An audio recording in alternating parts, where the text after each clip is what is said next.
Hello guys, so I saw online how a lot of armies were talking about this particular article or column released by a Korean journalist named Jae-hoon, who is also a longtime army. And I read through it and I thought no wonder why a lot of armies thought this was resonating. So I decided to cover this in this video. I'll do a translation in English. And I have done some research into this journalist. His name is once again Jae-hoon. And here's an article about him from 2020. Released by Journalist Association of Korea. So Jae-hoon is a veteran journalist at CBS Korea with over 25 years of experience as of 2020. So now over 30 years of experience then. And over his career, he has worked in politics, economics, legal affairs, and culture, sports departments, including serving as law and justice team lead and culture and sports editor. But according to this article, in an unexpected career twist, he became better known to the public under a new identity, that is 아이돌부장 or idol chief. And his persona is a middle-aged YouTuber who runs a BTS-focused YouTube channel. And this is the channel.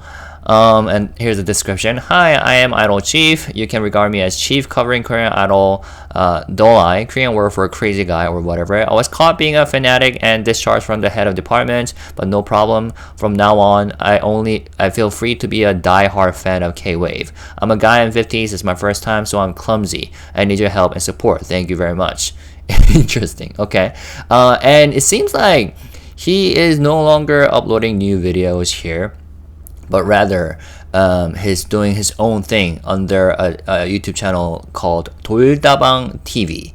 And I see that he has been doing live streaming very frequently, weekly, at least like almost every day, or at least 2 times a week, 3 times a week.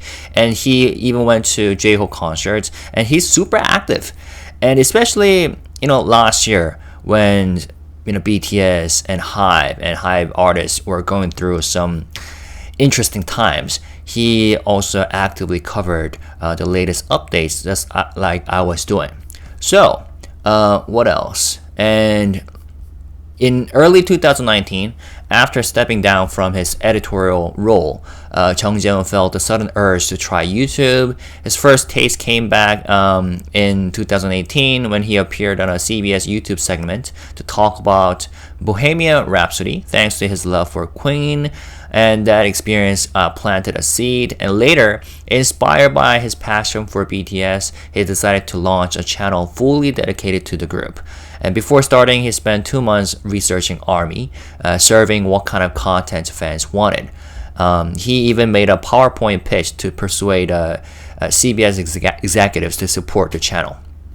And he was allowed to try it, but with the condition, show results in 3 months. And so the channel began in May 2019. I think this is it, with a video about how he became a BTS fan in his 50s, and the channel quicker grew. But I wonder if he's still a part of the media agency CBS. It doesn't seem like, since he started a new channel. And once again, his persona is an older male journalist analyzing BTS with depth, and it set his channel apart from typical K-pop fan content. And now, let's read this article. And once again, it was very in-depth, very comprehensive, and it covers the almost entire history of BTS. Well, not the entire history, because it starts from the point when the journalist first got to know the group. Okay, so let's start here. Column, 돌아온 그들 낯선 방탄에 홀리다. They're back, and I'm still mesmerized by new BTS. A 50-something YouTuber's surprising 7-year observation of BTS. And here's a teaser photo for BTS debut single, Too Cool for School, courtesy of Big Hit. And I appreciate that how he includes these photos in this article. Alright. It was a scorching summer day in 2014 when I happened to spot a small poster on a wall while walking through Hongdae with my family. Hongdae is a very popular area in Seoul. Hongdae. Yep. A group of boys stared back with heavy, smoky makeup and tightly scrunched expressions. 방탄소년단. That name sounds oddly Japanese. What's that about in this day and age? It felt foreign, unfamiliar, 낯설었다. And in fact, the title 낯선, that's the word unfamiliar, but I translate it as a new BTS. We can still say like, and I'm still mesmerized by an unfamiliar BTS, but that title was kind of hard to translate. Alright. 3 years passed. In May 2017, while I was buried in headlines and articles as usual, I stumbled across a video on YouTube. It was a Korean boy group leader giving a speech at the Billboard Music Awards, the first Korean male group to win since SUGA. His English was unbelievably smooth and impressive, and this is what he's talking about, right? RM's BTS acceptance speech, Top Social Artist Award at the 2017 Billboard Music Awards. And you probably know this is SUGA, who made a song Gangnam Style, and which became globally popular a few years ago. Is he Korean American? I asked. My wife said, he's actually a local guy from Ilsan, so they're talking about RM. I was surprised. Back then, having at least one overseas member was practically the rule when forming idol groups, but all 7 members weren't even from Seoul. They were from the provinces. Those sparkling young men on the Billboard stage turned out to be the same awkward, vaguely Japan-influenced hip-hop warriors I had seen on that old street poster. Their leader, with the curious stage name Rap Monster, or RM, told their equally curiously named fans, ARMY, to remember, love myself, love yourself. A self-love message as part of an award speech that was different. A few months later, they shocked me again. A Korean group performing DNA on the American Music Awards stage, broadcast across the US. It was their US TV debut, and fans who watched in person and at home broke down in tears. From that moment, 방탄소년단 became BTS and began their global domination. Time passed again, and by 2019, I, a man in my 50s who had briefly gotten swept up in patriotic pride, stepped down from my position as a culture editor and became a YouTuber. YouTube was on the rise, and my company suggested I give it a try on my own. I spent several days wondering what to focus on, and then BTS came to mind. That's when my full-fledged observation began. Coincidentally, they held a press conference that April to launch a new album. Seeing the boys in person was genuinely surprising. All my preconceived notions were instantly shattered.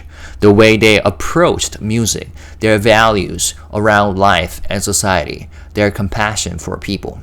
RM said, through this album, we wanted to talk about the source of our strength, its shadows, and where we need to go from here.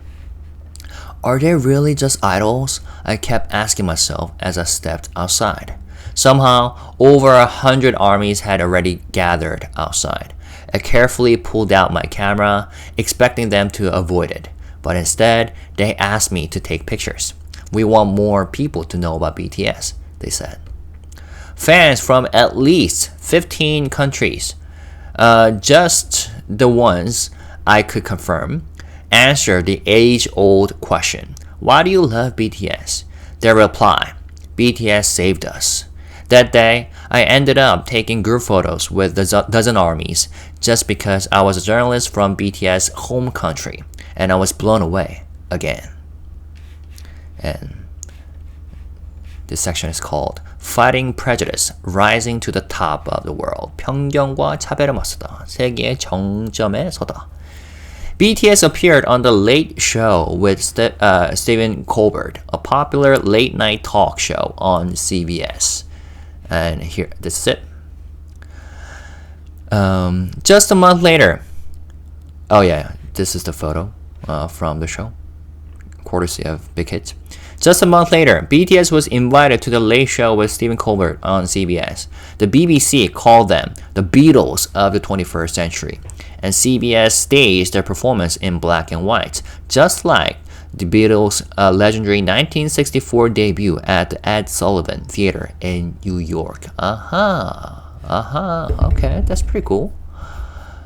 And CBS, yeah, that's what I just read. Just like the Beatles, BTS had conquered America. Soon, Koreans everywhere were asking foreigners, do you know BTS? BTS replaced Justin Bieber as the most popular act online. They held the #1 spot on Billboard's Social 50 chart for 4 years straight, until the chart itself was eventually discontinued. Billboard's Social 50, BTS. Okay, right. But the Western media, especially in the US and Europe, didn't take this lying down. For countries that used to only associate Korea with the World Cup or North Korea, seeing young Asian men beloved by fans who said they changed our lives was jarring. Harsh criticisms and racially charged insults began to flood in. Words like porcelain idols, factory made, and trained on a leash. BTS had a simple, powerful response. We will prove ourselves. And armies, true to their name, fought back and won. In 2019, MTV launched a new Best K-Pop category at the Video Music Awards, VMAs, effectively removing BTS from contention for the main awards. Many fans saw this as a racially discriminatory move that tried to isolate K-pop. And yes, we have talked about this before as well. This is still up for discussion. In protest, armies around the world boycotted the show and held their own online version, the BTS Music Video Awards, also known as BTS MVAs. Their message was clear. If they won't give us a seat at the table, we will build our own. MTV, perhaps taken back, eventually reinstated the Best Group category and awarded it to BTS 4 years in a row. From there, BTS swept the major awards at America's Big Four music ceremonies. And in 2021, during the COVID-19 era, they made history once again by becoming the first non-English speaking artist to win Artist of the Year at the American Music Awards, AMAs, the show's highest honor. They also dominated the music charts. On Billboard's 200 album chart, BTS became the first Korean act to reach #1 with Love Yourself Tear in 2018, eventually earning 6 #1 albums in total. But the Holy Grail, the Billboard Hot 100 singles chart, remained out of reach. In 2020, after much deliberation, BTS released their first full English single, Dynamite, and became the first Korean artist to top the Hot 100. And beforehand, it was the previously mentioned Psy, this is me talking, Psy's Gangnam Style, and it hit #2 at the highest level. He couldn't beat Maroon 5. I forgot the name of the song that remained #1 spot at the time. But yeah, and BTS, indeed, with Dynamite, became the first Korean artist to top the Hot 100. That opened the floodgates. Life Goes On, the first Korean language song to hit #1, Butter, which held the top spot for 10 weeks, and more followed, 8 songs in total, including 2 solo tracks. To this day, BTS remains the only Korean act to ever reach #1 on the Billboard Hot 100. This section is called The Global Spread of the BTS Phenomenon. I love this photo. BTS went far beyond pop music. They became a worldwide social phenomenon. Global media began shedding their bias and started covering BTS with more depth. Universities began researching the BTS phenomenon, and academic conferences were even held in cities like London. Their love yourself message struck a chord with people around the world, and cracks began to form in the traditionally Western-centered worldview. And here's a question for you. Well, it says that cracks began to form, but are there still prejudices remaining in the traditional Western-centered worldview towards BTS, you think? Well, I think the answer is, of course, yes, but to what extent? So that's up for discussion. Please feel free to leave comments. Fans across the globe, exhausted, lonely, and marginalized, were deeply moved by the story of a Korean idol group that had risen from a small basement practice room without major financial backing, powered solely by their own blood, sweat, and tears. They laughed, cried, and stood together with BTS in defiance of an unjust world. BTS didn't just elevate K-pop, they became a cornerstone of South Korea's global industry. During their 2018 to 2019 world tour alone, they sold 1.93 million tickets and earned over 336 billion Korean won.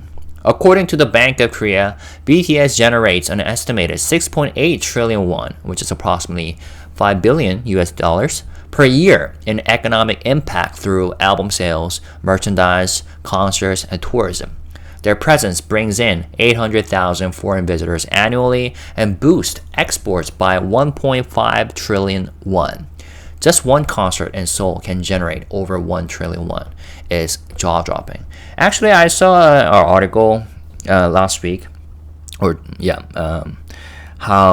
the Yongsan area, the restaurants and all the stores did phenomenally well during the BTS Festa period, because thanks to the armies who came over there to eat after or before visiting HYBE headquarters building. So there you go. The economic impact is real.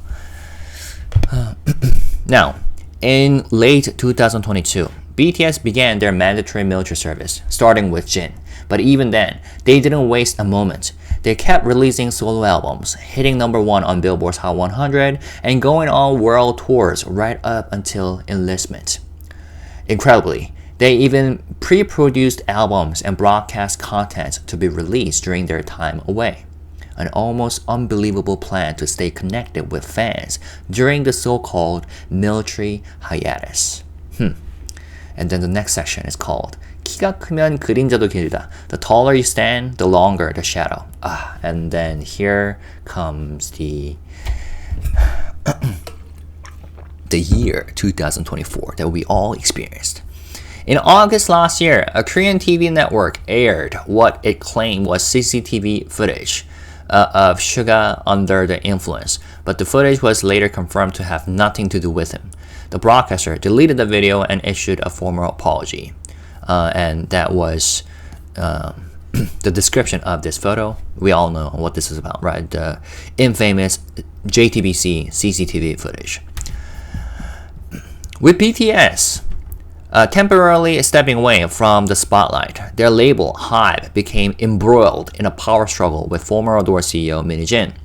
The conflict exploded in April last year when Minnie-jin held a now infamous press conference filled with profanity. And soon, BTS found themselves caught in the crossfire.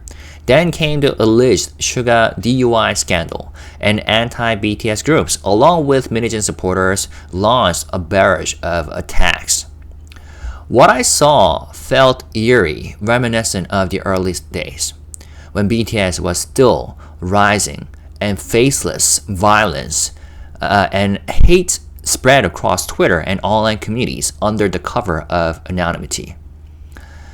But this time, it was right out in the open, and the shock was indescribable. What was even more appalling was the behavior of the Korean media.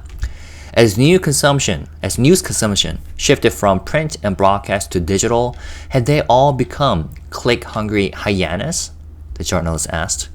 Both online outlets and mainstream press recklessly pumped out misinformation, fake news, distorted facts, and eventually, even that fabricated CCTV footage were shamelessly reported.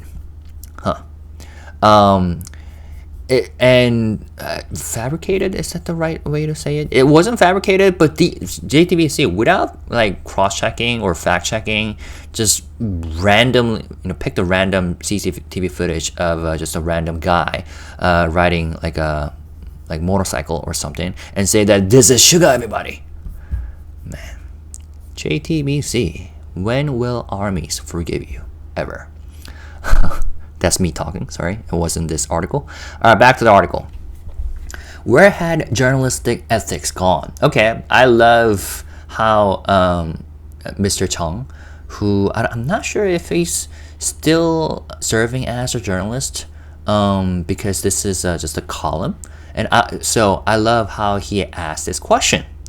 With like over 25 years of experience, he's a veteran journalist. And then he asked a question that everybody is wondering about. Where had journalistic ethics gone? What happened to the duty of truth?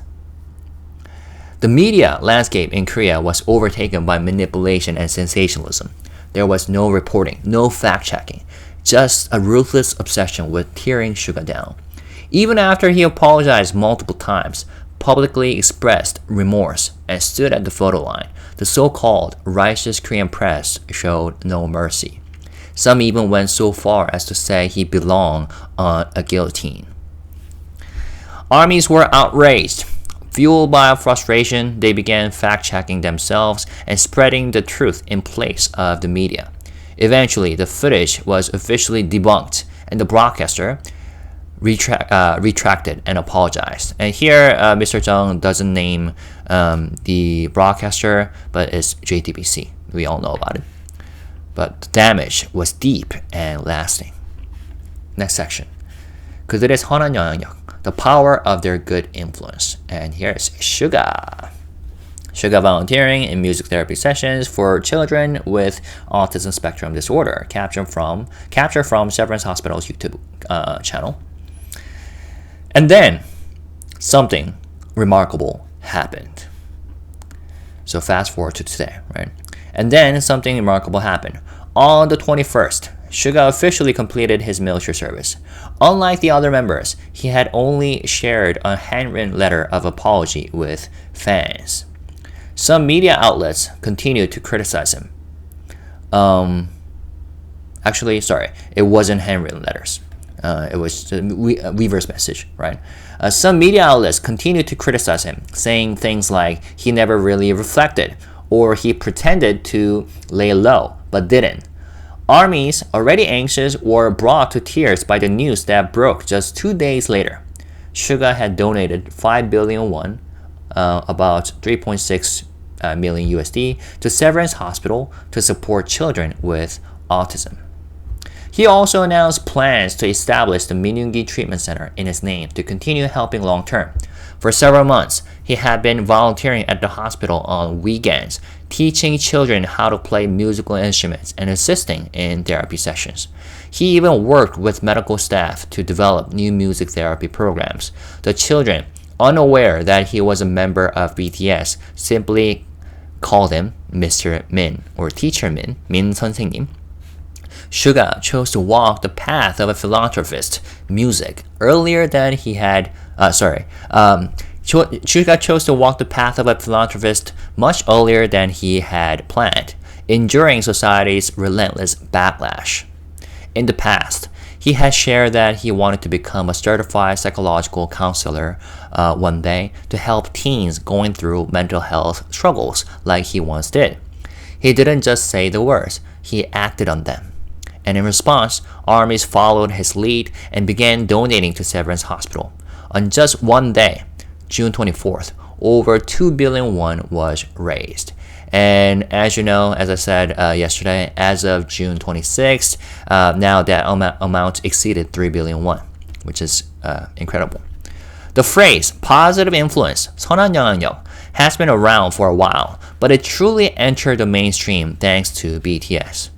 The members gave consistently whenever they could. Their total donations have now surpassed 20 billion won. Armies around the world have joined the movement supporting disaster relief efforts, sending rice, preserving endangered plants, building schools and bridges in remote areas.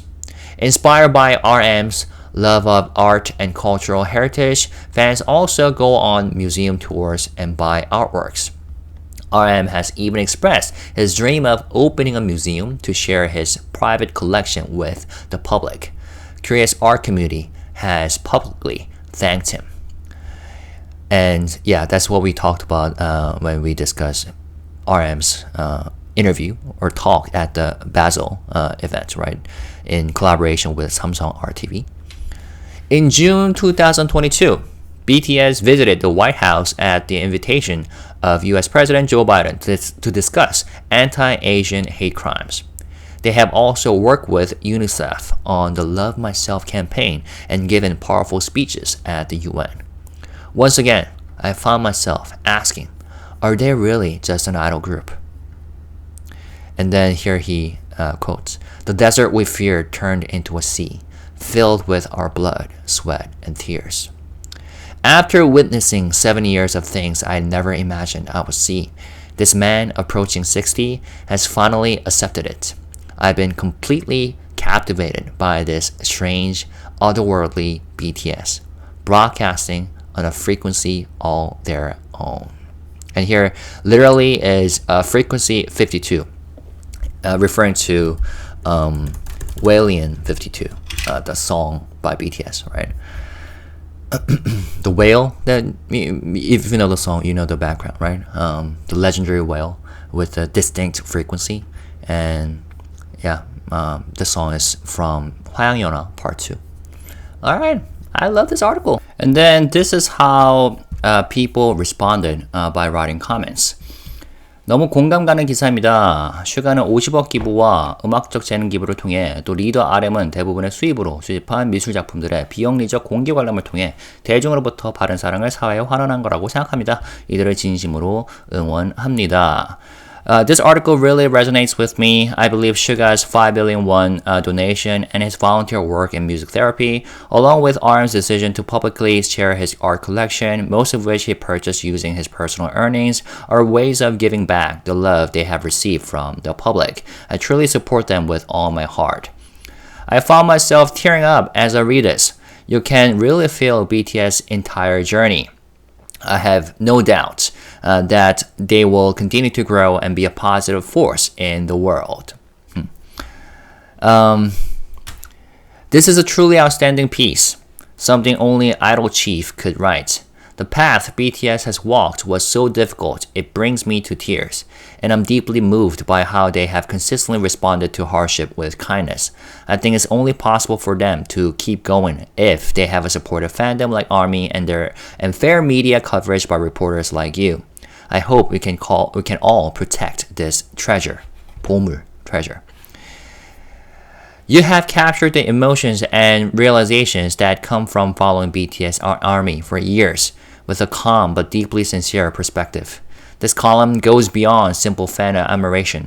It's a thoughtful reflection and respectful record of BTS as a cultural force and the impact they have made. Watching 7 years of prejudice turn into awe made me reconsider how we view BTS. This morning, I was deeply moved by your honest and heartfelt words, something only you could have written. Thank you. This is truly a great column. So yeah, seems like armies were touched by this article. So thank you to Mr. Jae-hoon.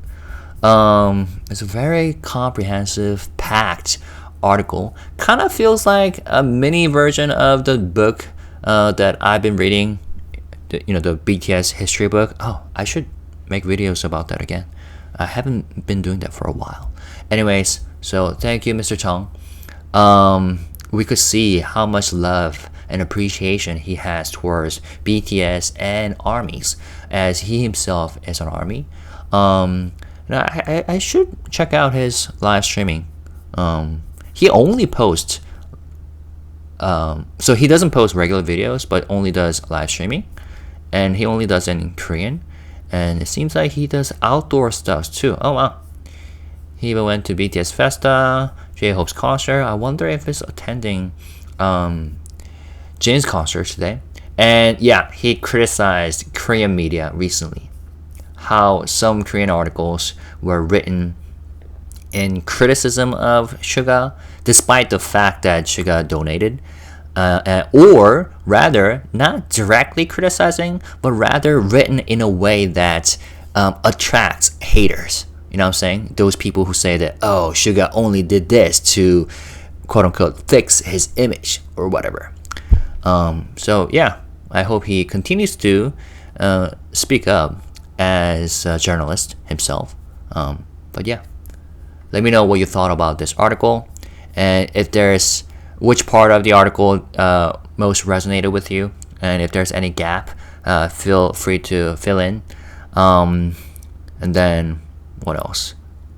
Yeah, if you decide to leave comments, let's stay positive, respectful, and classy. Peace and love. Bye bye.